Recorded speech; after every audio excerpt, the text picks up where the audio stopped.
ಆತ್ಮೀಯರು ಮತ್ತು ವಿದ್ಯಾರ್ಥಿಗಳೇ, ಇಂದಿನ ವಿಡಿಯೋದಲ್ಲಿ ನಾನು ಕೊಡಗಿನ ಗೌರಮ್ಮ ಇವರು ಬರೆದಂತಹ ವಾಣಿಯ ಸಮಸ್ಯೆ ಅನ್ನುವಂತಹ ಕಥೆಯನ್ನು ವಾಚನ ಮಾಡ್ತೇನೆ.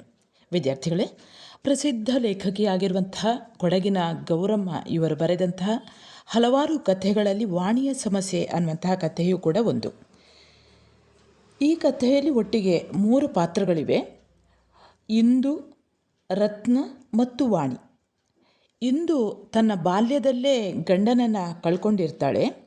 ಆದರೆ ತನ್ನ ಗಂಡನ ಒಂದು ಆಸ್ತಿ ಇದ್ದದ್ರಿಂದಾಗಿ ಆಕೆ ಆ ಸಣ್ಣ ಒಂದು ಆಸ್ತಿಯಿಂದ ಸ್ವತಂತ್ರವಾದಂಥ ಒಂದು ಜೀವನವನ್ನು ನಡೆಸ್ತಾ ಇರ್ತಾಳೆ. ಆಕೆ ತನ್ನ ಮನೆಯನ್ನು ಬಹಳಷ್ಟು ಸ್ವಚ್ಛವಾಗಿ ಸುಂದರವಾಗಿ ಇಟ್ಟುಕೊಂಡಿರುವವಳು. ಆಕೆಯ ಪಕ್ಕದ ಮನೆಗೆ 2 ದಂಪತಿಗಳು ಬರ್ತಾರೆ, ರತ್ನ ಮತ್ತು ವಾಣಿ ಅನ್ನುವಂಥವರು. ಅವರಿಂದಾಗಿ ಸಮಸ್ಯೆ ಬಂತೋ ಅಥವಾ ವಾಣಿಯಿಂದ ಸಮಸ್ಯೆ ಉದ್ಭವಿಸಿತೋ ಅಥವಾ ಇಂದುವಿನ ಒಳಗೆ ಸಮಸ್ಯೆ ಇತ್ತೋ ಅನ್ನುವಂಥದ್ದು.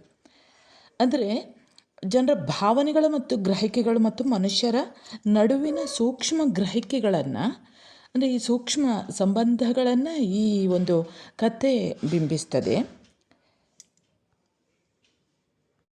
ಈ ಕಥೆಯನ್ನು ವಾಚನ ಮಾಡುವ ಮೊದಲು ಕೊಡಗಿನ ಗೌರಮ್ಮ ಇವರ ಪರಿಚಯ ನೋಡೋಣ. ಕೊಡಗಿನ ಗೌರಮ್ಮ ಇವರು ಕನ್ನಡದ ಪ್ರಥಮ ಕಥೆಗಾರ್ತಿ ಅನ್ನುವಂಥ ಹೆಸರನ್ನು ಪಡೆದವರು. ಇವರು 1912ರಲ್ಲಿ ಮಡಿಕೇರಿಯಲ್ಲಿ ಜನಿಸಿದರು. ಪ್ರಾರಂಭಿಕ ವಿದ್ಯಾಭ್ಯಾಸವನ್ನು ಮಡಿಕೇರಿಯಲ್ಲಿ ನಡೆಸ್ತಾರೆ. 1928ರಲ್ಲಿ BT ಗೋಪಾಲಕೃಷ್ಣ ಇವರ ಜೊತೆ ಇವರ ವಿವಾಹ ಆಗ್ತದೆ. ಸ್ವಾತಂತ್ರ್ಯ ಆಂದೋಲನದ ಸಂದರ್ಭದಲ್ಲಿ ಮಹಾತ್ಮ ಗಾಂಧೀಜಿಯವರು ಕೊಡಗಿನಲ್ಲಿ ಪ್ರವಾಸ ಕೈಗೊಂಡಾಗ ಅವರನ್ನು ತಮ್ಮ ಮನೆಗೆ ಬರಮಾಡಿಕೊಂಡು ತಮ್ಮ ಆಭರಣಗಳನ್ನೆಲ್ಲ ದಾನ ನೀಡಿದರು. ತಾರುಣ್ಯದಲ್ಲಿ ಇವರ ಪತಿ ನಿಧನ ಹೊಂತಾರೆ. ಗೌರಮ್ಮನವರು ಮಿಸೆಸ್ BTG ಕೃಷ್ಣ ಅನ್ನುವಂಥ ಹೆಸರಿನಲ್ಲಿ ಕಥೆಗಳನ್ನು ಬರೆದಿದ್ದಾರೆ.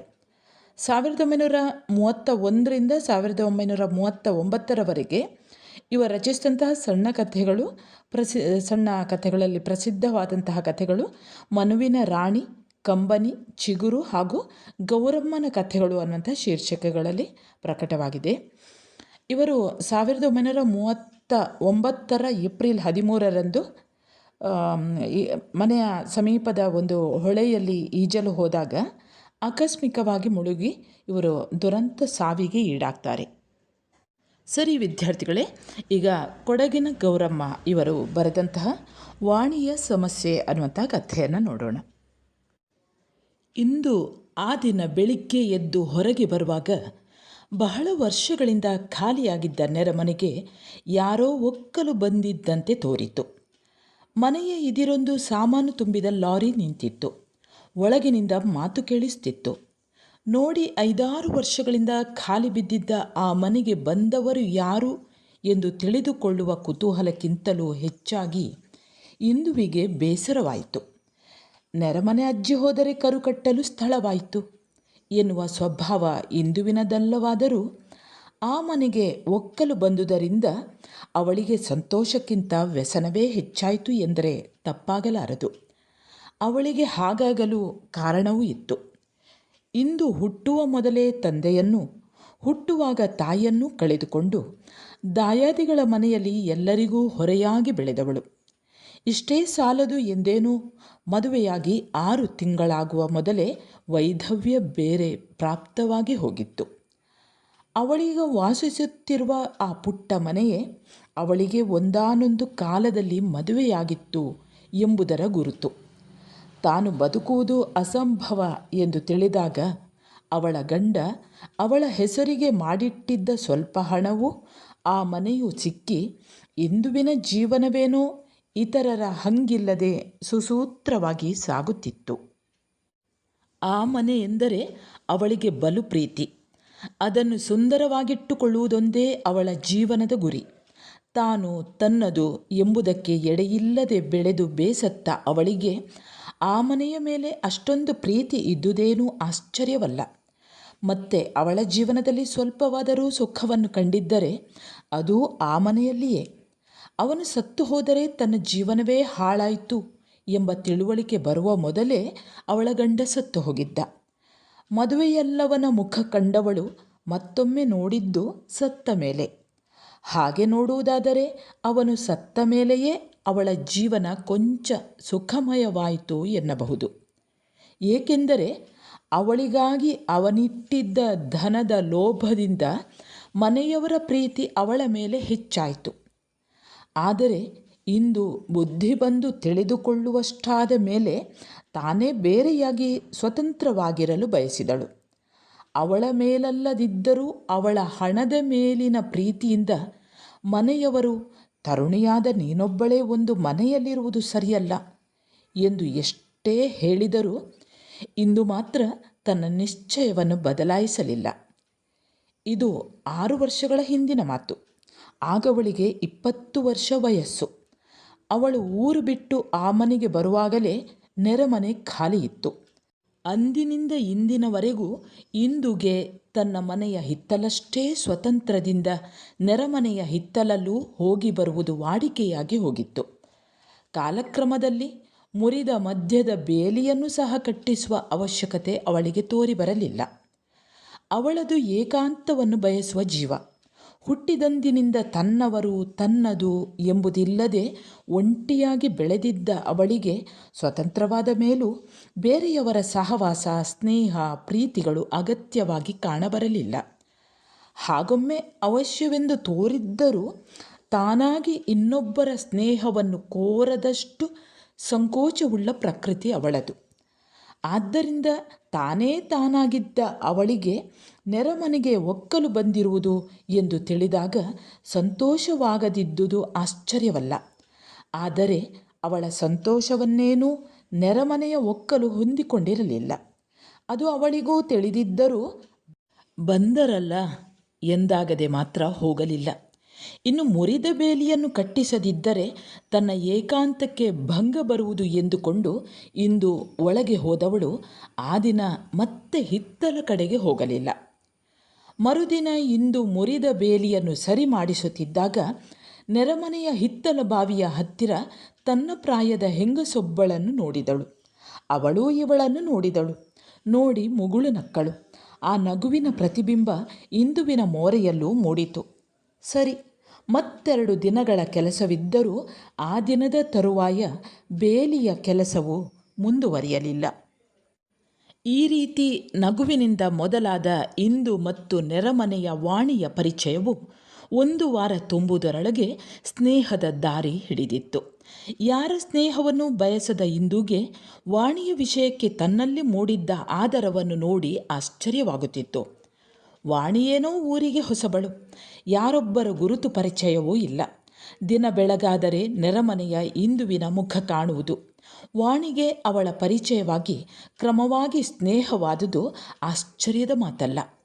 ಆದರೆ ಅಷ್ಟೇ ಸಹಜ ಸ್ನೇಹದ ಸುಳಿವನ್ನೇ ಅರಿಯದ ತನ್ನ ಹೃದಯದಲ್ಲೂ ಆ ಸ್ನೇಹ ಪ್ರತಿಬಿಂಬಿಸುವುದು ಎಂದು ಮಾತ್ರ ಇಂದುಗೆ ತಿಳಿಯದು. ಆ ಮನೆಯಲ್ಲಿ ವಾಣಿ ಮತ್ತು ಅವಳ ಗಂಡ ರತ್ನ ಇಬ್ಬರೇ. ರತ್ನ ಆ ಊರಿಗೆ ಹೊಸದಾಗಿ ವರ್ಗವಾಗಿ ಬಂದ ಡಾಕ್ಟರ್. ಊರಿಗೆ ಒಬ್ಬನೇ ಡಾಕ್ಟರ್ ಆದುದರಿಂದ ಊಟ ತಿಂಡಿಗಳಿಗೆ ಸಹ ಬಿಡುವಿಲ್ಲದಷ್ಟು ಕೆಲಸ ಅವನಿಗೆ. ವಾಣಿಗಂತೂ ಮನೆಯೊಳಗೊಬ್ಬಳೇ ಇರುವುದಕ್ಕೆ ಬೇಸರ. ಆದ್ದರಿಂದ ಅವಳ ಮುಕ್ಕಾಲು ಸಮಯವೆಲ್ಲ ಇಂದುವಿನ ಮನೆಯಲ್ಲೇ ಕಳೆಯುತ್ತಿತ್ತು. ಇಂದುವೂ 1-2 ಸಾರಿ ಅವಳ ಮನೆಗೆ ಹೋಗಿದ್ದಳು. ಇಂದು ಮೊಟ್ಟ ಮೊದಲು ವಾಣಿಯ ಮನೆಗೆ ಹೋದಾಗ ಬಟ್ಟೆ ಬರೆ, ಪಾತ್ರೆ, ಪದಾರ್ಥಗಳೆಲ್ಲ ಮನೆ ತುಂಬ ಅಸ್ತವ್ಯಸ್ತವಾಗಿ ಬಿದ್ದಿದ್ದವು. ವಾಣಿಯೇನೋ ಹೊಸದಾಗಿ ಬಂದುದರಿಂದ ಮನೆಯನ್ನಿನ್ನೂ ವ್ಯವಸ್ಥಿತ ರೀತಿಗೆ ತರಲು ಸಮಯವಾಗಲಿಲ್ಲ ಎಂದು ಹೇಳಿದರೂ ತನ್ನ ಮನೆಯನ್ನು ಸದಾ ಸುವ್ಯವಸ್ಥಿತ ರೀತಿಯಲ್ಲಿ ಇಟ್ಟುಕೊಂಡಿದ್ದ ಇಂದುಗೆ ಬಂದು 15 ದಿನಗಳಾದರೂ ಇನ್ನೂ ಸಮಯವಾಗಿಲ್ಲವೇ ಎಂದು ಆಶ್ಚರ್ಯ. ಆ ದಿನ ಅವುಗಳನ್ನೆಲ್ಲ ಸರಿ ಮಾಡಿಡಲು ವಾಣಿಗೆ ನೆರವಾದಳು. ಮಧ್ಯಾಹ್ನ 2 ಗಂಟೆಗೆ ಕೆಲಸ ಶುರು ಮಾಡಿದ್ದರೂ ಎಲ್ಲವನ್ನು ಸರಿಯಾಗಿ ಮಾಡುವಾಗ ಕತ್ತಲಾಗುವ ಸಮಯವಾಗಿತ್ತು. ಅಂತೂ ಎಲ್ಲ ಮುಗಿಯುವಾಗ ಮನೆಯು ಸ್ವಚ್ಛವಾಗಿ ಸುಂದರವಾಗಿ ತೋರಿತು. ಈ ಕೆಲಸದಲ್ಲಿ ವಾಣಿಗೆ ಇಂದು ನೆರವಾದಳು ಎನ್ನುವುದಕ್ಕಿಂತ ಇಂದುಗೆ ವಾಣಿ ನೆರವಾದಳು ಎಂದರೆ ಸರಿಯಾಗಬಹುದು. ಮುಕ್ಕಾಲು ಕೆಲಸ ಮಾಡಿದವಳು ಇಂದು.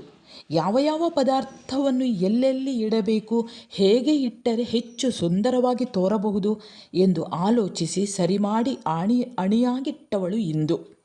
ಇಂದು ಹೊರಲಾರದ ದೊಡ್ಡ ದೊಡ್ಡ ವಸ್ತುಗಳನ್ನು ಎತ್ತಿಡಲು ಸಹಾಯ ಮಾಡುವುದು ಅಥವಾ ಅವಳು ಹೇಳಿದ ಸಾಮಾನುಗಳನ್ನು ತಂದುಕೊಡುವುದು ಇವು ವಾಣಿ ಮಾಡಿದ ಕೆಲಸ. ಅಂತೂ ಅವರ ಕೆಲಸ ಮುಗಿಯುವಾಗ ಮನೆಯೊಂದು ಹೊಸ ಕಳೆ ತಳೆದಿತ್ತು. ವಾಣಿಗಂತೂ ರೂಪು ಬದಲಾದ ತನ್ನ ಮನೆಯನ್ನು ನೋಡಿ ಹಿಡಿಸಲಾರದಷ್ಟು ಆಶ್ಚರ್ಯ, ಆನಂದ. ಅವಳದು ಜನ್ಮತಃ ಉದಾಸೀನ ಪ್ರವೃತ್ತಿ. ಯಾವ ಕೆಲಸವನ್ನಾದರೂ ನಾಳೆ ಮಾಡಿದರಾಯಿತು ಎನ್ನುವ ಪ್ರಕೃತಿ. ನಾಳೆ ನಾಳೆ ಎಂದು ಯಾವಾಗಲೂ ಅವಳ ಕೆಲಸಗಳು ನಾಳೆಗಾಗಿ ಬಿದ್ದಿರುತ್ತಿದ್ದವು. ಅದರಿಂದ ಸಹಜವಾಗಿಯೇ ಅವಳ ಮನೆ ಎಂದೂ ಅಂದಿನಷ್ಟು ಸುಂದರವಾಗಿ ತೋರಿರಲಿಲ್ಲ. ಆ ದಿನ ಸಾಯಂಕಾಲ ರತ್ನ ಸ್ವಲ್ಪ ಬೇಗನೆ ಬಂದ. ಅವನಿಗೂ ತನ್ನ ಮನೆಯ ಸುವ್ಯವಸ್ಥಿತ ರೀತಿಯನ್ನು ನೋಡಿ ಬಹಳ ಆಶ್ಚರ್ಯವಾಗದಿರಲಿಲ್ಲ. ಆದರೆ ಕಾಫಿ ಕುಡಿದು ಮುಗಿಯುವ ಮೊದಲೇ ವಾಣಿಯ ಬಾಯಿಂದ ಮನೆಯ ಆ ರೂಪಿಗೆ ಕಾರಣಳಾದವಳು ನೆರೆಮನೆಯ ಇಂದು ಎಂದು ತಿಳಿದು ನನ್ನ ವಾಣಿಯೂ ಗೃಹ ಕಾರ್ಯಗಳಲ್ಲಿ ಹೆಚ್ಚಿನ ಆಸಕ್ತಿಯನ್ನು ವಹಿಸುವಂತಾಗಿದ್ದರೆ ಎಂದು ಎನಿಸಿತ್ತವನಿಗೆ. ತನ್ನ ಬಯಕೆಗಳು ಪೂರ್ತಿಯಾಗುವುದು ತಾನು ಬಯಸಿದಷ್ಟು ಸುಲಭವಲ್ಲ ಎಂಬುದು ರತ್ನನ 5 ವರ್ಷಗಳ ದಾಂಪತ್ಯ ಜೀವನದ ಅನುಭವ. ಆದರೆ ಇನ್ನೂ ರತ್ನನಿಗೆ ಹಾಗಾಗಿದ್ದರೆ ಹೀಗಾಗಿದ್ದರೆ ಎಂದು ಅಂದುಕೊಳ್ಳದಿರುವಷ್ಟು ನಿರಾಸೆಯಾಗಿರಲಿಲ್ಲ. ರತ್ನ ಕೆಲಸ ತೀರಿಸಿ ದಣಿದು ಬರುವಾಗ ವಾಣಿ ಇಂದುವಿನ ಮನೆಯಲ್ಲಿ ಹರಟೆ ಹೊಡೆಯುತ್ತಾ ಕೂತು ಬಿಡುತ್ತಿದ್ದಳು. ರತ್ನ ಬಂದ ಮೇಲೆ ಓಡಿ ಹೋಗಿ ಮತ್ತೆ ಕಾಫಿ ಮಾಡಬೇಕು. ವಾಣಿಯ ಕಾಫಿಯಾಗುವುದರೊಳಗೆ ರತ್ನನನ್ನು ಕೂಗಲು ಯಾರಾದರೂ ಬಂದೇ ಬರುವರು. ಎಷ್ಟೋ ಸಾರಿ ಅವನು ಏನನ್ನೂ ತೆಗೆದುಕೊಳ್ಳದೆ ಹಾಗೆಯೇ ಹೊರಟು ಹೋಗಿ ಬಿಡಬೇಕಾಗುತ್ತಿತ್ತು. ಆಮೇಲೆ ಸ್ವಲ್ಪ ಹೊತ್ತು ಅಯ್ಯೋ ಬೇಗನೆ ಕಾಫಿ ತಿಂಡಿ ಮಾಡಿಟ್ಟಿರಬೇಕಿತ್ತು ಎಂದು ವಾಣಿ ನೊಂದುಕೊಳ್ಳುತ್ತಿದ್ದಳೇನೋ ನಿಜ. ಆದರೆ ಅದು ಸ್ವಲ್ಪ ಹೊತ್ತು ಮಾತ್ರ. ಮರುದಿನ ಯಥಾ ಪ್ರಕಾರ ರತ್ನನ ಬಟ್ಟೆ ಬರೆಗಳು ಹಾಗೆಯೇ. ಅವನಿಗೆ ಬೇಕಾದಷ್ಟು ಬಟ್ಟೆ ಬರೆಗಳಿದ್ದರೂ ಬೇಕಾದಾಗ ಒಂದು ಟೈ ಸಹ ಸರಿಯಾಗಿ ಸಿಕ್ಕುವುದು ಕಷ್ಟವಾಗುತ್ತಿತ್ತು. ಮದುವೆಯಾದ ಹೊಸತರಲ್ಲಿ ರತ್ನನಿಗೆ ನವಪ್ರಣಯದ ಭರದಲ್ಲಿ ವಾಣಿಯ ಈ ಕುಂದುಕೊರತೆಗಳೊಂದೂ ತಿಳಿಯದಿದ್ದರೂ ದಿನಗಳು ಕಳೆದಂತೆ ಅವನಿಗೆ ನನ್ನ ವಾಣಿಯು ಹೀಗೇಕೆ ಎಂದಾಗದೆ ಹೋಗುತ್ತಿರಲಿಲ್ಲ. ಆದರೆ ಅವಳ ಪಶ್ಚಾತ್ತಾಪದಿಂದ ಕೂಡಿದ ಮುಖ, ತುಂಬಿದ ಕಣ್ಣುಗಳನ್ನು ನೋಡುವಾಗ ಅವನಿಗೆ ಏನನ್ನುವುದಕ್ಕೂ ತೋರದೆ ಅವಳನ್ನು ಸಂತೈಸಿ ನಗಿಸಿ ನಕ್ಕು ನಲಿಯುತ್ತಿದ್ದ. ಇನ್ನು ಮುಂದೆ ಹೀಗೆ ಮಾಡಬೇಡ ಎಂದು ಹೇಳಿ ಸ್ವಲ್ಪ ಕೋಪಿಸಿ ವಾಣಿಗೆ ಬುದ್ಧಿ ಕಲಿಸಬೇಕು ಎನ್ನುವ ಅವನ ಪ್ರಯತ್ನಗಳೆಲ್ಲ ಇದೇ ರೀತಿಯ ಅಂತ್ಯಗಳಾಗುತ್ತಿದ್ದವು. ದಿನ ಕಳೆದಂತೆ ಅವರವರ ಸ್ನೇಹ ಬೆಳೆದಂತೆ ವಾಣಿಯ ಈ ಥರದ ಅಲಕ್ಷ್ಯತನ ಇಂದುಗೆ ತಿಳಿಯದಿರಲಿಲ್ಲ. ಅವಳಿಗೆ ತಿಳಿಯದಿದ್ದರೂ ಹೀಗೇನಾದರೂ ನಡೆದಾಗಲೆಲ್ಲ ವಾಣಿ ಇಂದುವಿನೆದುರು ತಾನೇ ಹೇಳುತ್ತಿದ್ದಳು. ತನ್ನ ತಿಳಿಗೇಡಿತನವನ್ನು ಹಳಿದುಕೊಳ್ಳುತ್ತಿದ್ದಳು. ಮೊದಮೊದಲು ಇಂದು ವಾಣಿಯನ್ನು ಸಮಾಧಾನಪಡಿಸುತ್ತಿದ್ದಳು.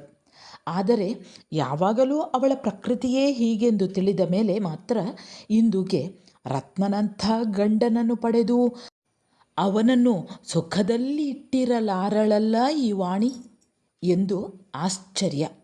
ತನ್ನ ಪತಿಯಾಗಿದ್ದರೆ ತಾನು ಹೇಗೆ ನಡೆದುಕೊಳ್ಳುತ್ತಿದ್ದೆ ಎಂದು ಒಂದು ನಿಟ್ಟುಸಿರು, ಮತ್ತೆ ಹುಚ್ಚು ಯೋಚನೆ ಎಂದೊಂದು ಮೋಡ ಮುಚ್ಚಿದ ನಗು.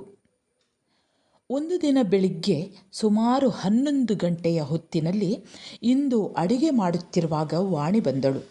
ಇಂದುವಿನ ಮನೆಗೆ ವಾಣಿ ಬರುವುದಕ್ಕೆ ಸಮಯ ಅಸಮಯಗಳ ಕಟ್ಟುಗಳು ಇರಲಿಲ್ಲ. ಬೆಳಿಗ್ಗೆ ಎದ್ದಂದಿನಿಂದ ರಾತ್ರಿ ಮಲಗುವ ತನಕ ಆ ಮನೆಯಿಂದ ಈ ಮನೆಗೆ, ಈ ಮನೆಯಿಂದ ಆ ಮನೆಗೆ ಓಡಾಡುವುದು ಅವಳ ಪದ್ಧತಿ. ಅವಳು ಬಂದು ಹೋಗುವುದರಲ್ಲಿ ವಿಶೇಷವೇನೂ ಇಲ್ಲ. ಆದರೆ ಆ ದಿನದ ವಾಣಿಯ ಬರವು ಇಂದುವಿನ ಶಾಂತ ಜೀವನ ಪ್ರವಾಹವನ್ನು ಅಲ್ಲೋಲ ಕಲ್ಲೋಲ ಮಾಡಲು ಕಾರಣವಾಯಿತು. ವಾಣಿ ಬಂದುದು ಹೆಚ್ಚಿನ ಕೆಲಸಕ್ಕೇನೂ ಅಲ್ಲ. ಸಾರಿಗೆ ಬೇಳೆ ಬೇಯಲು ಹಾಕಿ ಅದು ಬೇಯುವ ತನಕ ಸುಮ್ಮನೆ ಕೂತಿರಬೇಕು ಏಕೆ ಎಂದು ಇಂದುವಿನ ಮನೆಗೆ ಹರಟೆ ಹೊಡೆಯಲು ಬಂದಿದ್ದಳಷ್ಟೇ. ಮಧ್ಯಾಹ್ನದ ಮೇಲೆ ತುಂಬ ಕೆಲಸವಿದ್ದ ರತ್ನ ಬೇಗನೆ ಊಟ ತೀರಿಸಿ ಹೋಗಬೇಕೆಂದು ಆ ದಿನ ಬೇಗನೆ ಮನೆಗೆ ಬಂದ. ಮನೆಯಲ್ಲಿ ವಾಣಿ ಇಲ್ಲ. ಒಂದೆರಡು ಬಾರಿ ಕೂಗಿದ. ಪ್ರತ್ಯುತ್ತರವೂ ಇಲ್ಲ. ಕೊನೆಗೆ ಹಿತ್ತಲಲ್ಲಿ ಇರಬಹುದೇನೋ ಎಂದು ಬಂದು ನೋಡುವಾಗ ಇಂದುವಿನ ಮನೆಯಿಂದ ವಾಣಿಯ ಮಾತು ಕೇಳಿಸಿತು. ಮಧ್ಯಾಹ್ನದ ವೇಳೆಯಲ್ಲಿ ಮಾಡುವ ಕೆಲಸ ಬಿಟ್ಟು ನೆರಮನೆಗೆ ಹೋಗಿ ಸಮಯ ಕಳೆಯುತ್ತಿರುವಳಲ್ಲ ಎಂದು ಸ್ವಲ್ಪ ಕೋಪವೂ ಬಂತು. ವಾಣಿ ಎಂದು ಸ್ವಲ್ಪ ಗಟ್ಟಿಯಾಗೇ ಕೂಗಿದ. ಮಾತಿನ ಸಂಭ್ರಮದಲ್ಲಿ ಅವಳಿಗದು ಕೇಳಲಿಲ್ಲ. ಅವಳ ಮಾತಿನ ಗಲಾಟೆಯಲ್ಲಿ ಇಂದುವಿಗೂ ಕೇಳಿಸುವಂತಿರಲಿಲ್ಲ. ಆದುದರಿಂದ ಮಾತಿನಲ್ಲಿ ಮುಳುಗಿದ್ದ ಅವರಿಗೆ ರತ್ನ ಹಿತ್ತಲ ಬೇಲಿಯ ಹತ್ತಿರ ಬಂದು ಪುನಃ ಜೋರಾಗಿ ವಾಣಿ ಎಂದು ಎಂದು ಕರೆಯುವಾಗ ತುಂಬ ಗಾಬರಿಯಾಯಿತು.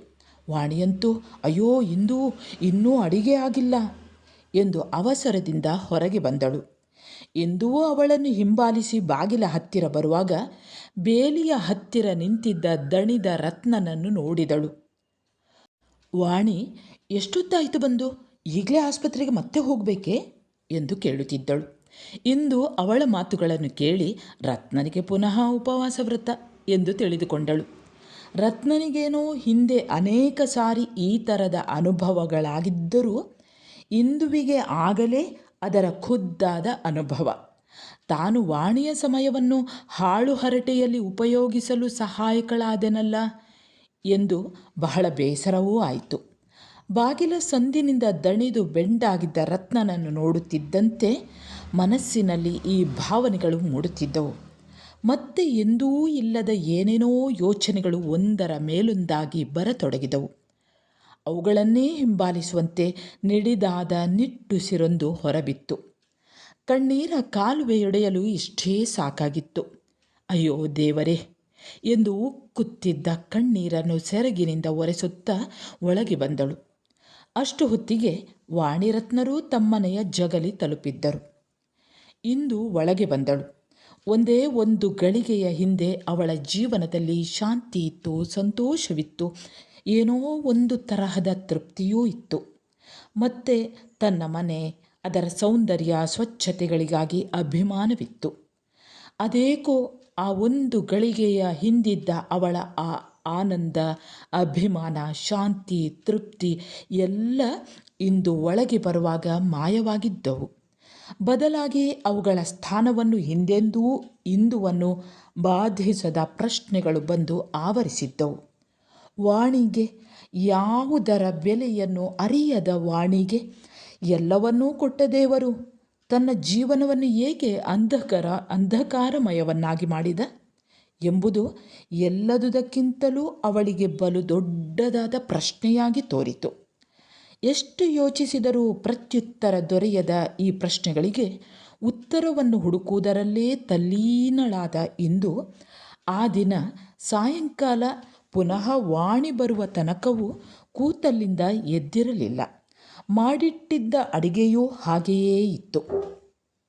ವಾಣಿಯ ದೀನ ಮುಖ ಮುದ್ರೆಯನ್ನು ನೋಡಿ ಹಿಂದೆ ಮರುಕಗೊಳ್ಳುತ್ತಿದ್ದ ಇಂದುವಿಗೆ ಆ ದಿನ ಅವಳ ಅಳುಮೋರೆಯನ್ನು ನೋಡಿ ಸ್ವಲ್ಪ ಸಂತೋಷವೇ ಆಯಿತು. ದೇವರು ತನಗೊಬ್ಬಳಿಗೆಂದೇ ದುಃಖವನ್ನು ಮೀಸಲಾಗಿರಿಸಬೇಕೇಕೆ? ವಾಣಿಗೂ ಅದರ ರುಚಿ ಕೊಂಚ ಗೊತ್ತಾಗಲಿ ಎಂದು ಮನದಲ್ಲೇ ಹೇಳಿಕೊಂಡಳು. ತಾನು ಆ ರೀತಿ ಬಯಸುವುದು ಸ್ವಾರ್ಥವೆಂದು, ತನ್ನ ದುಃಖಕ್ಕೆ ಕಾರಣಳು ವಾಣಿ ಅಲ್ಲವೆಂದು ಇಂದುವಿಗೆ ತಿಳಿದಿದ್ದರೂ ವಾಣಿಯ ಬಾಡಿದ ಮುಖವು ಅವಳಲ್ಲಿ ಕರುಣೆಯನ್ನು ಹುಟ್ಟಿಸಲಿಲ್ಲ. ವಾಣಿ ಅಳುತ್ತಾ ಎಂದೂ ಏನೂ ಅನ್ನದಿದ್ದವರು ಕೋಪಿಸಿಕೊಂಡು ಹೊರಟು ಹೋದರು ಎಂದು ಹೇಳುವಾಗ ಇಂದುಗೆ ಒಂದು ಥರದ ಆನಂದವೇ ಆಯಿತು. ಆದರೆ ಮರುಕ್ಷಣದಲ್ಲಿ ಆ ರೀತಿ ಸಂತೋಷ ಪಡುವುದು ತಪ್ಪು ಎಂದು ಎಂದೂ ಆ ಥರದ ಭಾವನೆಗಳಿಗೆ ಎಡೆ ಕೊಡದಿದ್ದ ಇಂದುವಿನ ಮನವು ಎಚ್ಚರಿಸಿದಾಗ ಅವಳಿಗೆ ತನ್ನ ನೀಚ ಭಾವನೆಗಳಿಗಾಗಿ ನಾಚಿಕೆಯಾಯಿತು. ಆ ಭಾವನೆಗಳಿಗೆ ಎಡೆಕೊಟ್ಟ ತಪ್ಪಿನ ಪ್ರಾಯಶ್ಚಿತ್ತ ಸ್ವರೂಪವಾಗಿ ವಾಣಿಯನ್ನು ಸಂತೈಸಿ ಅವಳ ಕೆಲಸಕ್ಕೆ ನೆರವಾದಳು. ಎಲ್ಲ ಕೆಲಸಗಳನ್ನು ತೀರಿಸಿ ಇಂದು ತನ್ನ ಮನೆಗೆ ಹಿಂತಿರುಗುವುದು, ರತ್ನ ತನ್ನ ಮನೆಗೆ ಬರುವುದೂ ಸರಿಯಾಯಿತು. ಅವನಿಗೂ ಮಧ್ಯಾಹ್ನದಿಂದ ನೆಮ್ಮದಿಯಿಲ್ಲ. ಎಂದೂ ವಾಣಿಯೊಡನೆ ಕೋಪಿಸಿಕೊಂಡವನಲ್ಲ. ಬಹಳ ದಿನಗಳಿಂದ ತಡೆದಿದ್ದ ಅವನ ಸಮಾಧಾನವು ಆ ದಿನ ಹಸಿವಿನ ಭರದಲ್ಲಿ ತಡೆಯಲಾರದೆ ಕೋಪಕ್ಕೆ ಎಡೆ ಕೊಟ್ಟಿತ್ತು. ಕೋಪ ಇಳಿಯುತ್ತಾ ಬಂದಂತೆ ಅವನಿಗೆ ತನ್ನ ವರ್ತನೆಗಾಗಿ ಸ್ವಲ್ಪ ನಾಚಿಕೆಯಾಯಿತು. ವಾಣಿ ಎಷ್ಟು ನೊಂದುಕೊಂಡಿರುವಳೋ ಎಂದು ಕ್ಲಬ್ಬಿಗೆ ಸಹ ಹೋಗದೆ ಮನೆಗೆ ನೇರವಾಗಿ ಬಂದಿದ್ದ. ಆದರೆ ಅವನೆಣಿಸಿದಂತೆ ವಾಣಿ ದೀಪವನ್ನು ಸಹ ಹತ್ತಿಸದೆ ಅಳುತ್ತಾ ಮಲಗಿರಲಿಲ್ಲ. ಅವನ ಮನೆ ಇಂದುವಿನ ಕೈವಾಡದಿಂದ ನೂತನ ರೂಪ ತಳೆದು ದೀಪದ ಬೆಳಕಿನಲ್ಲಿ ಬೆಳಗುತ್ತಿತ್ತು. ನಗುಮುಖದ ವಾಣಿ ಅವನ ಬರುವನ್ನೇ ಎದುರು ನೋಡುತ್ತಾ ಅಡಿಗೆಯನ್ನು ಸಿದ್ಧಪಡಿಸಿ ಕಾಯುತ್ತಿದ್ದಳು. ಆದರೆ ಇದೆಲ್ಲ ನೋಡಿ ಅವನಿಗಾದ ಆಶ್ಚರ್ಯ, ಆನಂದ ಕೇವಲ ಒಂದೇ ಒಂದು ಗಳಿಗೆ ಮಾತ್ರ. ವಾಣಿಯು ಬಡಿಸುತ್ತಿದ್ದ ಅಡಿಗೆಯನ್ನು ಊಟ ಮಾಡುತ್ತಿರುವಾಗಲೇ ನೆರೆಮನೆಯ ಇಂದುವಿನ ಕೃತಿಯಿದು ಎಂದವನಿಗೆ ತಿಳಿಯದೆ ಹೋಗಲಿಲ್ಲ. ತಿಳಿದು ಹಿಂದಿನಂತೆ ನನ್ನ ವಾಣಿಯೂ ಹೀಗೆಯೇ ಕಾರ್ಯಕುಶಲೆಯಾಗಿದ್ದರೆ ಎಂದೆಂದುಕೊಳ್ಳುವ ಬದಲು ತಾನೆಂದೂ ನೋಡದ ಇಂದುವಿನ ರೂಪವನ್ನು ಕಲ್ಪಿಸತೊಡಗಿದ. ಅವನನ್ನು ಮೆಚ್ಚಿಸಬೇಕೆಂದು ಆ ದಿನ ವಾಣಿಯು ಆಡಿದ ಮಾತುಗಳೆಲ್ಲ ಅವನಿಗೆ ಬಲು ದೂರದಿಂದ ಕೇಳಿಸಿದಂತಿತ್ತು. ಅವನ ಅನ್ಯಮನಸ್ಕತೆಯನ್ನು ಕಂಡು ವಾಣಿ ಬೆಳಗಿನಿಂದಲೂ ಊಟವಿಲ್ಲದೆ ಬಹಳ ದಣಿದಿರುವರು ಎಂದು ಮನದಲ್ಲಿಯೇ ಹಲುಬಿದಳು. ಇನ್ನು ಮುಂದೆಂದೂ ಹೀಗಾಗುಗೊಡುವುದಿಲ್ಲ ಎಂದು ಪ್ರತಿಜ್ಞೆಯನ್ನು ಮಾಡಿಕೊಂಡಳು. ಹಿಂದೆಷ್ಟೋ ಸಾರಿ ವಾಣಿ ಇದೇ ರೀತಿಯ ಪ್ರತಿಜ್ಞೆಗಳನ್ನು ಮಾಡಿಕೊಂಡಿದ್ದರೂ ಅವುಗಳನ್ನೆಂದೂ ನೆರವೇರಿಸಲಿಲ್ಲ. ಆದರೆ ಈ ಸಾರಿ ದಿನ ಬೆಳಗಾದರೆ ಇಂದು ಕೆಲಸಕ್ಕೆ ನೆರವಾಗುತ್ತಿದ್ದುದರಿಂದ ವಾಣಿಗೆ ಪ್ರತಿಜ್ಞಾ ಪಾಲನೆಯು ಕಷ್ಟವಾಗಿ ತೋರಲಿಲ್ಲ. ನಿಜವಾಗಿ ನೋಡಿದರೆ ಇಂದುವೇ ವಾಣಿಯ ಪ್ರತಿಜ್ಞೆಯನ್ನು ಪಾಲಿಸುವವಳಾಗಿದ್ದಳು. ಯೋಚನೆಗಳಿಗೆ ಎಡೆಕೊಡಬಾರದೆಂದು ಇಂದು ತನ್ನ ಹೆಚ್ಚಿನ ಸಮಯವನ್ನು ವಾಣಿಯ ಗೃಹಕೃತ್ಯಗಳಿಗಾಗಿ ಉಪಯೋಗಿಸತೊಡಗಿದಂದಿನಿಂದ ಅವರ ಗೃಹ ಕಾರ್ಯಗಳು ಸುಸೂತ್ರವಾಗಿ ನಡೆಯತೊಡಗಿದವು. ತನ್ನ ಮನೆಯಲ್ಲಾದ ಈ ಮಾರ್ಪಾಡನ್ನು ರತ್ನ ನೋಡದಿರಲಿಲ್ಲ. ನೋಡುತ್ತಿದ್ದಂತೆ ತಾನೆಂದೂ ನೋಡದಿದ್ದ ಇಂದುವಿನ ಕಾರ್ಯಕುಶಲತೆಗಾಗಿ ಅವನ ಮೆಚ್ಚುಗೆಯೂ ಬೆಳೆಯದಿರಲಿಲ್ಲ. ಮನೆಯ ಪ್ರತಿಯೊಂದು ವಸ್ತುವಿನ ಸುವ್ಯವಸ್ಥಿತ ಶಿಸ್ತಿನಲ್ಲಿಯೂ ಅವನಿಗೆ ಇಂದುವಿನ ನೆನಪಾಗುತ್ತಿತ್ತು. ಅವಳನ್ನವನು ಪ್ರತ್ಯಕ್ಷವಾಗಿ ನೋಡಿರದಿದ್ದರೂ ಅವಳ ಕೆಲಸಗಳನ್ನು ನೋಡಿ ಅವಳ ಚಿತ್ರವನ್ನು ಕಲ್ಪಿಸಿಕೊಂಡಿದ್ದನು. ಅವನ ಆ ಕಾಲ್ಪನಿಕ ಇಂದುವು ಆದರ್ಶ ಸ್ತ್ರೀಯಾಗಿದ್ದಳು. ಸುಯೋಗ್ಯ ಗೃಹಿಣಿಯಾಗಲು ಬೇಕಾದ ಎಲ್ಲ ಸುಗುಣಗಳೊಡನೆ ಅವಳಿಗೆ ಅಪೂರ್ವ ಸೌಂದರ್ಯವೂ ಇತ್ತು. ಆದರೆ ಅದೇಕೋ ಇಷ್ಟೆಲ್ಲ ಸುಂದರವಾಗಿ ಚಿತ್ರಿಸಿದ ಆ ಇಂದುವಿನ ಮೋರೆಯಲ್ಲಿ ನಗುವಿಲ್ಲ. ಅವಳ ಕಣ್ಣುಗಳಲ್ಲಿ ಹಾಸ್ಯವಿಲ್ಲ. ಬಹುಶಃ ಯಾವಾಗಲೂ ನಗುತ್ತಿರುವ ವಾಣಿಯನ್ನು ನೋಡಿಕೊಂಡಿದ್ದುದರಿಂದಲೋ ಏನೋ ಅವಳಿಗಿಂತ ಎಲ್ಲ ಥರದಲ್ಲೂ ಬೇರೆಯಾದ ಇಂದುವಿನ ಮುಖದಲ್ಲಿ ನಗುವಿರಬಾರದು ಎಂದು ಹಾಗೆ ಚಿತ್ರಿಸಿರಬಹುದು. ಮೊದಮೊದಲು ಅವಳ ಕೆಲಸಗಳನ್ನು ಮೆಚ್ಚಿ ಇಷ್ಟೊಂದು ಕಾರ್ಯಕುಶಲೆಯಾದ ಇಂದು ಹೇಗಿರಬಹುದು ಎಂದು ಒಂದು ಥರದ ಕುತೂಹಲದಿಂದ ಇಂದುವಿನ ಚಿತ್ರವನ್ನು ಮನದೊಳಗೇ ಚಿತ್ರಿಸತೊಡಗಿದ್ದ ರತ್ನನಿಗೆ ಬರಬರುತ್ತಾ ಅವಳನ್ನು ಯಾವಾಗಲೂ ಚಿತ್ರಿಸುವುದೇ ಒಂದು ಹವ್ಯಾಸವಾಗಿ ಹೋಯಿತು. ಒಮ್ಮೊಮ್ಮೆ ತುಂಬ ಕೆಲಸದ ಮಧ್ಯದಲ್ಲೂ ಅವನಿಗೆ ಇಂದುವಿನ ಯೋಚನೆ ಬಂದು ಬಿಡುತ್ತಿತ್ತು. ತಾನು ಯತ್ನಿಸದಿದ್ದರೂ ತಾನಾಗಿ ಮೂಡುವ ಅವಳ ಯೋಚನೆ ರೂಪಗಳಿಗಾಗಿ ಅವನಿಗೇ ಆಶ್ಚರ್ಯವಾಗುತ್ತಿತ್ತು. ಇದೆಂಥ ಭ್ರಾಂತಿ ಎಂದು ಸ್ವಲ್ಪ ಕೋಪವೂ ಬರುತ್ತಿತ್ತು. ಆದರಿದೆಲ್ಲ ವಾಣಿಯ ಪ್ರತಿಜ್ಞೆಗಳಂತೆ ಸ್ವಲ್ಪ ಹೊತ್ತಿಗೆ ಮಾತ್ರವಷ್ಟೇ. ಇತರರ ಅಸಾಧ್ಯ ರೋಗಗಳನ್ನು ತನ್ನ ಔಷಧಿಗಳ ಬಲದಿಂದ ವಾಸಿ ಮಾಡುತ್ತಿದ್ದ ರತ್ನನಿಗೆ ಕೊನೆಗೆ ಇಂದುವನ್ನು ಚಿತ್ರಿಸುವ ರೋಗದಿಂದ ಪಾರಾಗಲು ಅಸಾಧ್ಯವಾಗಿ ತೋರಿತು. ಏನೇನು ಮಾಡಿದರೂ ತನ್ನ ಮನೋರಾಜ್ಯದಿಂದ ಮಾಸದ ಇಂದುವಿನ ಕಾಲ್ಪನಿಕ ರೂಪವನ್ನು ಸಂಪೂರ್ಣವಾಗಿ ಉಜ್ಜಿಬಿಡಲು ಅವನಿಗೆ ಕೊನೆಗೆ ತೋರಿದ ಒಂದೇ ಒಂದು ಉಪಾಯವೆಂದರೆ ಅವಳನ್ನು ಪ್ರತ್ಯಕ್ಷವಾಗಿ ನೋಡಿಬಿಡುವುದು. ತಾನು ಚಿತ್ರಿಸಿದಷ್ಟು ಸುಂದರವಾಗಿರದ ಅವಳನ್ನು ಸ್ವತಃ ನೋಡಿದರೆ ತನ್ನ ಭ್ರಾಂತಿ ಮಾಸಬಹುದು ಎಂದು ಅವನಿಗೆ ತೋರಿತು. ರತ್ನನಿಗೆ ಇಂದುವನ್ನು ಪ್ರತ್ಯಕ್ಷ ಮಾಡಿಕೊಳ್ಳುವುದೇನು ಕಷ್ಟದ ಮಾತಾಗಿರಲಿಲ್ಲ. ತಾನು ಮನೆಯಲ್ಲಿ ಇಲ್ಲದ ವೇಳೆಯಲ್ಲೆಲ್ಲ ಅವಳು ತನ್ನ ಮನೆಗೆ ಬರುವಳು ಎಂಬುದು ಅವನಿಗೆ ಗೊತ್ತಿದ್ದ ವಿಷಯ. ಅನಿರೀಕ್ಷಿತವಾಗಿ ತಾನು ಮನೆಗೆ ಬಂದುದಾದರೆ ಅವಳು ಕಾಣಸಿಕ್ಕುವಳೆಂದು ಅವನಿಗೆ ಗೊತ್ತು. ಅದೇ ಒಂದು ದಿನ ಸಾಯಂಕಾಲ ಮನೆಗೆ ಬರಲು ಹೊತ್ತಾಗುವುದೆಂದು ಹೇಳಿ ಹೋದವನು 3 ಗಂಟೆ ಹೊಡೆಯುವ ಮೊದಲೇ ಮನೆಗೆ ಬಂದ. ತನ್ನೆಣಿಕೆಯಂತೆ ಇಂದುವು ಮನೆಯಲ್ಲಿ ಇರುವಳೆಂದು ಬಾಗಿಲಿಗೆ ಬರುವಾಗಲೇ ಒಳಗೆ ನಡೆಯುತ್ತಿದ್ದ ಸಂಭಾಷಣೆಯಿಂದ ಅವನಿಗೆ ತಿಳಿಯಿತು. ನಿಧಾನವಾಗಿ ಒಳಗೆ ಹೋದ. ನಡುಮನೆಯ ಮೇಜಿನ ಮೇಲೆ ಬಿದ್ದಿದ್ದ ಒಂದು ಮೂಟೆ ಅವನ ಬಟ್ಟೆಗಳನ್ನು ಇಸ್ತ್ರಿ ಮಾಡಿ ಮಡಿಚಿ ಇಡುತ್ತಾ ಬಾಗಿಲಿಗೆ ಬೆನ್ನು ಹಾಕಿ ನಿಂತಿದ್ದಳು ಇಂದು. ವಾಣಿ ಅದೇ ಮೇಜಿನ ಒಂದು ಕೊನೆಯಲ್ಲಿ ಕಾಲುಗಳನ್ನು ಎಳಿಬಿಟ್ಟುಕೊಂಡು ಕುಳಿತು ಮಾತಿನ ಸಂಭ್ರಮದಲ್ಲಿ ಮೈಮರೆತಿದ್ದಳು. ಬಾಗಿಲ ಹತ್ತಿರವೇ 5-6 ನಿಮಿಷಗಳಿಂದ ರತ್ನ ನಿಂತಿದ್ದರೂ ಇಬ್ಬರಿಗೂ ಅವನು ಬಂದುದು ತಿಳಿಯಲಿಲ್ಲ. ರತ್ನ ಮಾತಿನ ಮಳೆ ಸುರಿಸುತ್ತಿದ್ದ ತನ್ನ ಹೆಂಡತಿಯನ್ನೂ, ಕೆಲಸದಲ್ಲಿ ಮುಳುಗಿದ್ದರೂ ಅವಳಿಗೆ ಸಮಯೋಚಿತವಾದ ಉತ್ತರಗಳನ್ನು ಹೇಳುತ್ತಿದ್ದ ಇಂದುವನ್ನೂ ಜೊತೆಯಾಗಿ ನೋಡಿದ. ಅವರಿಬ್ಬರೊಳಗಿನ ಅಜಗಜಾಂತರ ವ್ಯತ್ಯಾಸವನ್ನು ನೋಡಿ ಇಂದುವಿನ ಚಿತ್ರವನ್ನು ಸಂಪೂರ್ಣವಾಗಿ ಉಜ್ಜಿ ಬಿಡಬೇಕೆಂದು ಬಂದಿದ್ದವನು ಹೊಸದಾಗಿ ಚಿತ್ರಿಸತೊಡಗಿದ. ಹೌದು, ಅವನ ಕಾಲ್ಪನಿಕ ಇಂದುವಿನ ಅಪ್ರತಿಮ ಸೌಂದರ್ಯವು ನಿಜವಾದ ಇಂದುಗೆ ಇಲ್ಲದಿದ್ದರೂ ಅವಳ ಕಾರ್ಯತತ್ಪರತೆಯು ಆ ಕಮ್ಮಿಯನ್ನು ತುಂಬಿಕೊಟ್ಟಿತು. 5, 10, 15 ನಿಮಿಷಗಳಾದರೂ ರತ್ನ ನಿಂತಲ್ಲಿಂದ ಕದಲಲಿಲ್ಲ. ಈ ಮಧ್ಯೆ ವಾಣಿ ಅದೇಕೋ ಬಾಗಿಲ ಕಡೆ ತಿರುಗಿದವಳು ರತ್ನನನ್ನು ನೋಡಿ, ಏನು ಇಷ್ಟೊಂದು ಬೇಗ, ಸಿನಿಮಾಕ್ಕೆ ಹೋಗೋದಕ್ಕೋ ಎಂದು ಮೇಜಿನಿಂದ ಕೆಳಗಿಳಿದಳು. ಆಗಲೇ ಇಂದುವಿಗೂ ರತ್ನ ಬಂದುದರ ಅರಿವಾದುದು. ಅವನ ಆಕಸ್ಮಿಕ ಬರುವಿನಿಂದ ಅಪ್ರತಿಭಳಾದ ಅವಳು ಪಕ್ಕನೆ ಇಸ್ತ್ರಿ ಪೆಟ್ಟಿಗೆಯನ್ನು ಕೆಳಗಿಟ್ಟು ತಿರುಗಿದಳು. ಸರಿ, ರತ್ನನ ಚಿತ್ರದಲ್ಲಿ ಬಾಕಿ ಉಳಿದಿದ್ದ ಮುಖವು ಪೂರ್ಣವಾಯಿತು.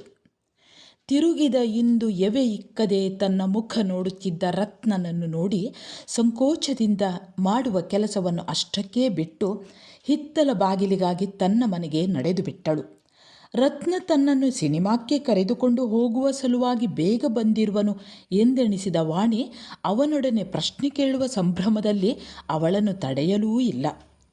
ಮತ್ತೆ 1.5 ಗಂಟೆಯ ತರುವಾಯ ವಾಣಿ ಇಂದುವನ್ನು ತಮ್ಮೊಡನೆ ಸಿನಿಮಾಕ್ಕೆ ಕರೆದುಕೊಂಡು ಹೋಗುವ ಸಲುವಾಗಿ ಅವಳ ಮನೆಗೆ ಹೋದಾಗ ಇಂದು ತಲೆನೋವೆಂದು ಮಲಗಿದ್ದಳು. ವಾಣಿ ಸಿನಿಮಾಕ್ಕೆ ಬಾ ಎಂದು ಮಾಡಿದ ಬಲವಂತವೆಲ್ಲವೂ ವ್ಯರ್ಥವಾಯಿತು. ನಿಜಕ್ಕೂ ಅವಳಿಗೆ ತಲೆನೋವಿದ್ದುದೇನೋ ಹೌದು. ಆದರೆ ಆ ತಲೆನೋವು ಬರಲು ಕಾರಣ ಬಗೆಹರಿಯದಿದ್ದೊಂದು ಸಮಸ್ಯೆ ಎಂದು ಮಾತ್ರ ವಾಣಿಗೆ ತಿಳಿಯಲಿಲ್ಲ. ತಿಳಿದಿದ್ದರವಳು ಸಿನಿಮಾಕ್ಕೆಂದು ಹೊರಟು ನಿಂತಿದ್ದ ರತ್ನನನ್ನು ಇಂದುವಿನ ಮನೆಗೆ ಕರೆತರುತ್ತಿರಲಿಲ್ಲ. ಸಿನಿಮಾವನ್ನು ನೋಡಿಯಾದರೂ ಇಂದುವಿನ ಚಿತ್ರವು ಅಳಿಸಿ ಹೋಗಬಹುದು ಎಂದು ರತ್ನ ವಾಣಿಯ ಇಚ್ಛೆಯಂತೆ ಸಿನಿಮಾಕ್ಕೆ ಹೊರಟಿದ್ದ. ಆದರೆ ಅಷ್ಟಕ್ಕೆ ಹುಡುಗಾಟಿಕೆಯ ವಾಣಿ ಸುಮ್ಮನಾಗದೆ ಇಂದುವನ್ನು ಕರೆದುಕೊಂಡು ಹೋಗೋಣ ಎಂದು ರತ್ನ ವಿರೋಧಿಸುತ್ತಿದ್ದಂತೆಯೇ ಇಂದುವನ್ನು ಕರೆದುಕೊಂಡು ಬರಲು ಓಡಿದಳು. ವಾಣಿ ಹಿಂತಿರುಗುವಾಗ ಇಂದು ಅವಳ ಜೊತೆಯಲ್ಲಿ ಇಲ್ಲದುದನ್ನು ನೋಡಿ ರತ್ನನಿಗೆ ಸಮಾಧಾನವಾಯಿತು. ಆದರೆ ವಾಣಿ ಬಂದು ಇಂದುವನ್ನು ಸ್ವಲ್ಪ ನೋಡಿ ಔಷಧಿ ಮಾಡಿಕೊಡಿ ಎನ್ನುವಾಗ ಅವನಿಗೆ ವಾಣಿಯ ಹುಡುಗಾಟಿಗೆಗಾಗಿ ಕೋಪ ಬಂತು. ಸ್ವಲ್ಪ ತಲೆನೋವಾದರೆ ಏನು ಮಹಾ, ಒಂದು ಆಸ್ಪರಿನ್ ಮಾತ್ರೆ ಕೊಟ್ಟು ಬೇಗ ಬಾ, ಹೊತ್ತಾಗಿ ಹೋಗುತ್ತೆ ಎಂದು ಸ್ವಲ್ಪ ಒರಟಾಗಿಯೇ ಹೇಳಿದ. ಬೇರೆ ಸಮಯದಲ್ಲಾಗಿದ್ದರೆ ಇಂದುವನ್ನು ನೋಡಿ ಔಷಧಿ ಕೊಡಲು ಅವನಿಗೆ ಯಾವ ಅಭ್ಯಂತರವೂ ಇರುತ್ತಿರಲಿಲ್ಲ. ದಿನ ಬೆಳಗಾದರೆ ನೋಡುವ ಇತರ ರೋಗಿಗಳ ಗುಂಪಿಗೆ ಅವಳು ಸೇರಿ ಹೋಗುತ್ತಿದ್ದಳು. ಆದರೆ ಆಗ ಇಂದುವನ್ನು ಮರೆಯಬೇಕೆಂದು ಯತ್ನಿಸುತ್ತಿರುವಾಗ ಅವಳ ಮನೆಗೇ ಹೋಗಿ ಔಷಧಿ ಮಾಡಿಕೊಡಬೇಕೆಂದು ಬಲವಂತಪಡಿಸುವ ವಾಣಿಯ ಮಾತುಗಳು ಅವನಿಗೆ ಅಸಹ್ಯವಾಗಿದ್ದವು. ಇದು ಸರಳ ವಾಣಿಯ ಹುಡುಗಾಟಿಕೆಯ ಬುದ್ಧಿಗೆ ತಿಳಿಯುವುದು ಹೇಗೆ? ಒಂದೇ ಸಮನೆ ಹಠ ಮಾಡಿ ಕೊನೆಗೂ ರತ್ನನನ್ನು ಇಂದುವಿನ ಮನೆಗೆ ಎಳೆದೊಯ್ದಳು. ಒಂದೇ ದಿನದಲ್ಲಿ ಕೆಲವೇ ಗಂಟೆಗಳ ಅಂತರದಲ್ಲಿ, ಅದೂ ಅವಳ ಮನೆಯಲ್ಲೇ ರೋಗಿಯ ಅವಸ್ಥೆಯಲ್ಲಿ ಇಂದುವನ್ನು ಪುನಃ ನೋಡುವ ಪ್ರಸಂಗವು ಬರಬಹುದು ಎಂದು ರತ್ನ ಎಂದೂ ಯೋಚಿಸಿರಲಿಲ್ಲ. ಅದರಲ್ಲೂ ತಾನು ಇನ್ನೊಮ್ಮೆ ನೋಡುವಾಗ ಅವಳಳುವುದನ್ನು ನೋಡಬಹುದು ಎಂಬುದು ಅವನು ಕನಸಿನಲ್ಲಿ ಸಹ ಊಹಿಸದ ಮಾತು. ಹೌದು, ಇಂದು ಅಳುತ್ತಿದ್ದಳು. ಬಿಕ್ಕಿ ಬಿಕ್ಕಿ ಚಿಕ್ಕ ಮಕ್ಕಳಂತೆ ಅಳುತ್ತಿದ್ದಳು. ತಲೆನೋವಿನ ಬಾಧೆಗಾಗಿ ತಾನಳುವುದಿಲ್ಲವೆಂದು ಗೊತ್ತಿದ್ದರೂ ಅಳುವ ಕಾರಣವು ಏನೆಂದು ಅವಳಿಗೇ ತಿಳಿಯದಷ್ಟು ಸೂಕ್ಷ್ಮವಾಗಿತ್ತು. ವಾಣಿ ಮೊದಲನೆಯ ಸಾರಿ ಬಂದು ಹೋದ ತರುವಾಯ ಅವಳ ಅಳು ಶುರುವಾಗಿತ್ತು. ತಾನತ್ತರೂ ಸತ್ತರೂ ಬಂದು ನೋಡುವವರು ಯಾರೂ ಇಲ್ಲವೆಂಬ ಧೈರ್ಯದಿಂದಲೇ ಅಳುವೂ ನಿರಾತಂಕವಾಗಿ ಸಾಗಿತ್ತು. ಅವಳೆಣಿಸಿದಂತೆ ವಾಣಿ ಸಿನಿಮಾಕ್ಕೆ ಹೋಗದೆ ರತ್ನನನ್ನು ತಮ್ಮನೆಗೆ ಕರೆದುಕೊಂಡು ಬರುವಳೆಂದು ಅವಳಿಗೆ ಹೇಗೆ ಗೊತ್ತಾಗಬೇಕು? ಅವಳಳುವಿಗೆ ವಾಣಿ ರತ್ನ ಇಬ್ಬರಿಗೂ ತೋರಿದ ಒಂದೇ ಒಂದು ಕಾರಣ ಅವಳ ಅಸಾಧ್ಯವಾದ ತಲೆನೋವು.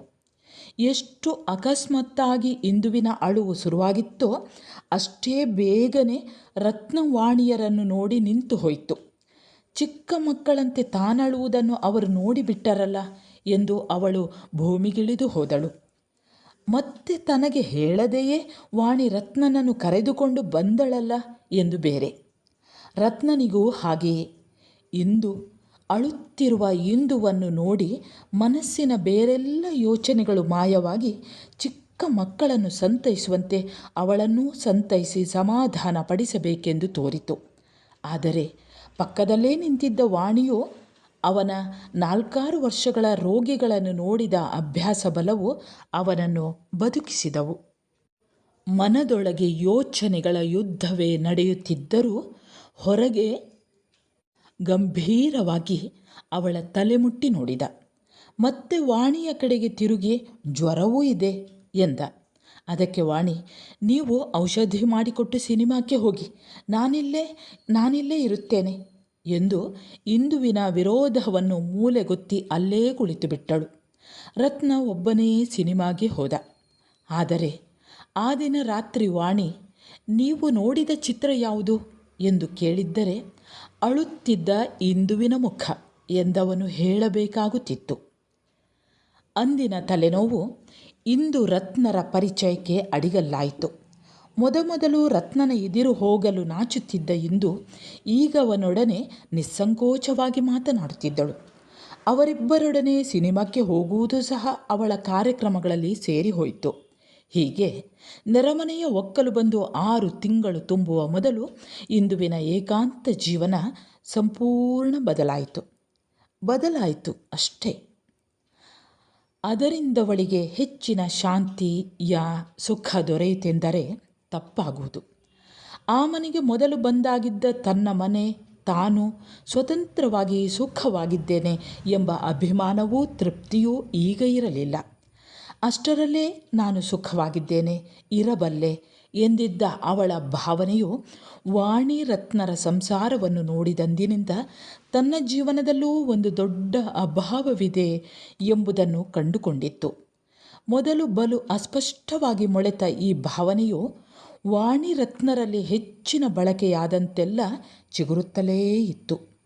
ಮತ್ತೆ ರತ್ನನು ಸದಾ ಇವಳನ್ನು ಯೋಚಿಸುತ್ತಿದ್ದರಿಂದಲೋ ಏನೋ ಅವಳ ಮನವು ಇಚ್ಛೆಗೆ ವಿರೋಧವಾಗಿ ರತ್ನನ ಕಡೆಗೆ ಒಲಿಯತೊಡಗಿತು.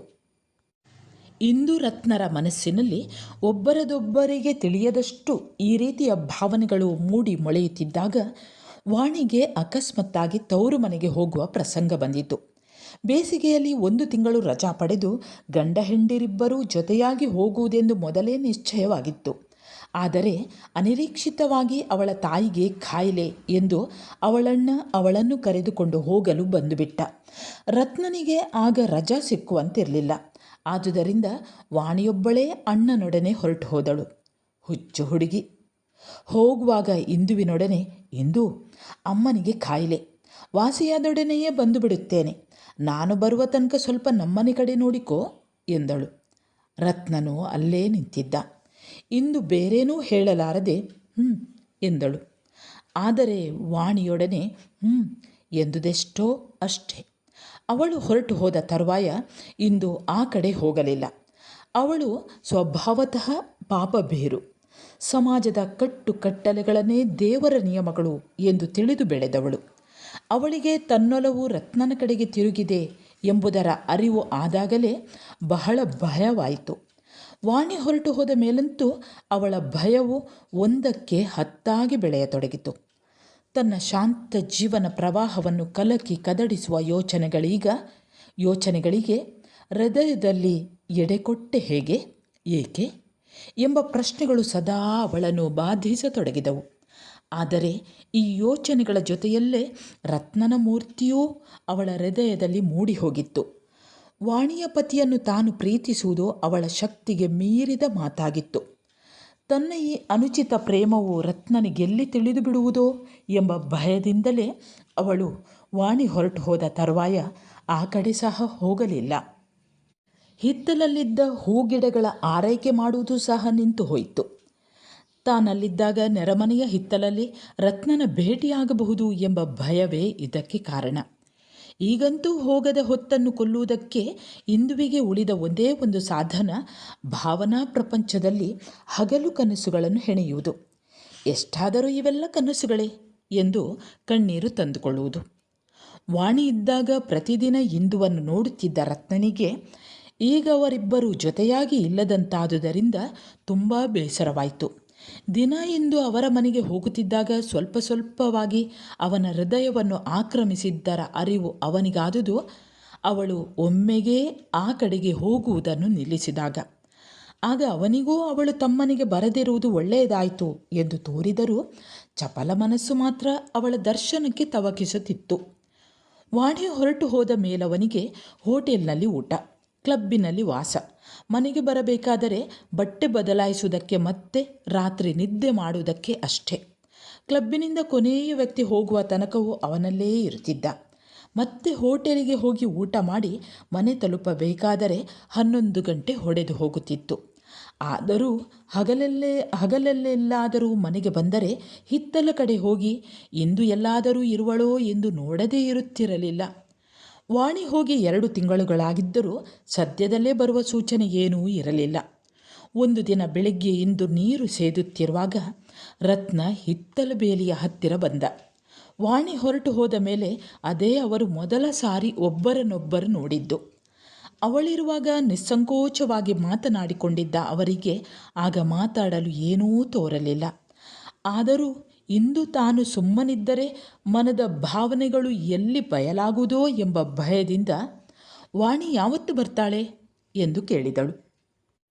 ಅವಳ ಆ ಪ್ರಶ್ನೆಗೆ ಪ್ರತ್ಯುತ್ತರ ಕೊಡುವ ಬದಲು ರತ್ನ, ಆರೋಗ್ಯವಾಗಿರುವೆಯಾ ಇಂದಿರಾ? ಇದೇನು ಇತ್ತೀಚೆಗೆ ನಿನ್ನನ್ನು ಕಾಣುವುದಿಲ್ಲ ಎಂದು ಕೇಳಿದ. ಅದೇ ಮೊದಲವಳು ಅವನ ಬಾಯಿಂದ ತನ್ನ ಹೆಸರನ್ನು ಕೇಳಿದ್ದು. ಅಂದಿನವರೆಗೂ ಅವಳಿಗೆ ತನ್ನ ಹೆಸರು ಅಷ್ಟೊಂದು ಸುಂದರವೆಂದು ತಿಳಿದಿರಲಿಲ್ಲ. ರತ್ನನ ಬಾಯಿಂದ ಹೊರಟ ಮಾತ್ರಕ್ಕೆ ತನ್ನ ಹೆಸರಿನಲ್ಲಾದ ಬದಲಾವಣೆಯು ಅವಳ ಮುಖವನ್ನು ಅರಳಿಸಿತು. ಕಣ್ಣುಗಳು ಹೃದಯದ ಗುಟ್ಟುಗಳನ್ನೆಲ್ಲ ಹೊರಗೆಡವಿ ಅವನ ಮುಖವನ್ನು ನೋಡಿದವು. ರತ್ನನ ಕಣ್ಣುಗಳು ಮನದ ಭಾವನೆಗಳನ್ನು ಮುಚ್ಚಿಟ್ಟುಕೊಂಡಿರಲಿಲ್ಲ.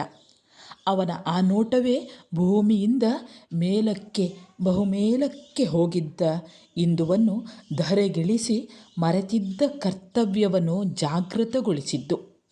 ಮರುಕ್ಷಣ ಸೇದಿದ್ದ ನೀರನ್ನೂ ಸಹ ತೆಗೆದುಕೊಳ್ಳದೆ ಒಳಗೆ ಹೋಗಿಬಿಟ್ಟಳು. ರತ್ನ ಬಹಳ ಹೊತ್ತು ಅಲ್ಲೇ ನಿಂತಿದ್ದರೂ ಪುನಃ ಅವಳು ಹೊರಗೆ ಬರಲಿಲ್ಲ. ಮರುದಿನವೆಂದು 3 ದಿನ ರತ್ನ ಇಂದುವನ್ನು ನಿರೀಕ್ಷಿಸಿದರೂ ಅವಳ ದರ್ಶನವಾಗಲಿಲ್ಲ. 4ನೆಯ ದಿನ ಟಪಾಲು ಮೂಲಕ ಇಂದುವಿಗೊಂದು ಕಾಗದ ಬಂತು. ರತ್ನನ ಅಕ್ಷರಗಳ ಪರಿಚಯವಿದ್ದ ಅವಳಿಗದು ಅವನದೆಂದು ನೋಡಿದೊಡನೆಯೇ ತಿಳಿದು ಬಹಳ ಹೊತ್ತು ಒಡೆಯದೆ ಅದನ್ನು ಕೈಯಲ್ಲಿ ಹಿಡಿದುಕೊಂಡು ಆಲೋಚಿಸುತ್ತಾ ಕುಳಿತಿದ್ದಳು. ಮತ್ತವಳು ಬಲು ಹೊತ್ತಿನ ಮೇಲೆ ಅಲ್ಲಿಂದೇಳುವಾಗಲೂ ಅದು ಒಡೆಯಲ್ಪಟ್ಟಿರಲಿಲ್ಲ. ಆದರೆ ಅವಳ ಕಣ್ಣೀರಿನಿಂದ ಅಭಿಷಿಕ್ತವಾಗಿ ಒದ್ದೆಯಾಗಿ ಹೋಗಿತ್ತು. ಎದ್ದವಳು ಹಾಗೆಯೇ ಆ ಕಾಗದವನ್ನು ಹಿಡಿದುಕೊಂಡು ಅಡಿಗೆ ಮನೆಗೆ ಹೋದಳು. ಮತ್ತೊಂದು ನಿಮಿಷದಲ್ಲಿ ಒಲೆಯಲ್ಲಿ ಉರಿಯುತ್ತಿದ್ದ ಬೆಂಕಿಯಲ್ಲದು ಬೂದಿಯಾಗಿ ಹೋಯಿತು. ಮತ್ತೊಂದು ವಾರದ ತರುವಾಯ ವಾಣಿ ತವರು ಮನೆಯಿಂದ ಬಂದವಳು ನೇರವಾಗಿ ಇಂದುವಿನ ಮನೆಗೇ ಹೋದಳು. ಇಂದುವಿನ ಮನೆಗೆ ಬೀಗ ಹಾಕಿತ್ತು. ನೋಡಿ ವಾಣಿಯ ಆಶ್ಚರ್ಯಕ್ಕೆ ಮಿತಿಯಿಲ್ಲ. ತನ್ನವರೆಂಬವರಿಲ್ಲದೆ ಇಂದು ಅದೆಲ್ಲಿಗೆ ಹೋಗಿರಬಹುದು ಎಂದವಳಿಗೆ. ಎದುರು ಮನೆಯಲ್ಲಿ ವಿಚಾರಿಸಿದಳು. ಇಂದು ತನ್ನನ್ನು ಸಾಕಿದವರ ಮನೆಗೆ ಹೋಗಿರುವಳೆಂದು ತಿಳಿಯಿತು. ಇದನ್ನು ಕೇಳಿ ಅವಳಿಗೆ ಇನ್ನಷ್ಟು ಆಶ್ಚರ್ಯ. ತಾನೆಂದೆಂದಿಗೂ ಅವರ ಮನೆಗೆ ಹೋಗುವುದಿಲ್ಲವೆನ್ನುತ್ತಿದ್ದ ಇಂದು ಈಗೇಕೆ ತಾನಾಗಿ ಅಲ್ಲಿ ಹೋದಳು ಎಂಬುದನ್ನು ತಿಳಿಯುವುದು ವಾಣಿಯ ಸರಳ ಶಕ್ತಿಗೆ ಮೀರಿದ ಮಾತಾಗಿತ್ತು. ಕೊನೆಗೂ ಅವಳಿಗೆ ಇಂದುವಿನ ಆಶ್ಚರ್ಯಕರವಾದ ವರ್ತನೆಯ ಕಾರಣವೂ ತಿಳಿಯಲಿಲ್ಲ. ತಿಳಿದಿದ್ದ ರತ್ನನು ಹೇಳುವ ಪ್ರಯತ್ನಕ್ಕೆ ಕೈ ಹಚ್ಚದುದರಿಂದ ಕೊನೆಯ ತನಕವೂ ವಾಣಿಗದು ಸಮಸ್ಯೆಯಾಗಿಯೇ ಉಳಿಯಿತು. ಆತ್ಮೀಯರೇ, ಕೊಡಗಿನ ಗೌರಮ್ಮ ಬರೆದ ವಾಣಿಯ ಸಮಸ್ಯೆ ಅನ್ನುವಂತಹ ಕಥೆಯ ವಾಚನವನ್ನು ಕೇಳಿದರೆ, ಮುಂದೆ ಇನ್ನೊಂದು ಹೊಸ ವಿಷಯದೊಂದಿಗೆ ಮತ್ತೆ ಬರುತ್ತೇನೆ. ಅಲ್ಲಿಯವರೆಗೆ ನಮಸ್ಕಾರ.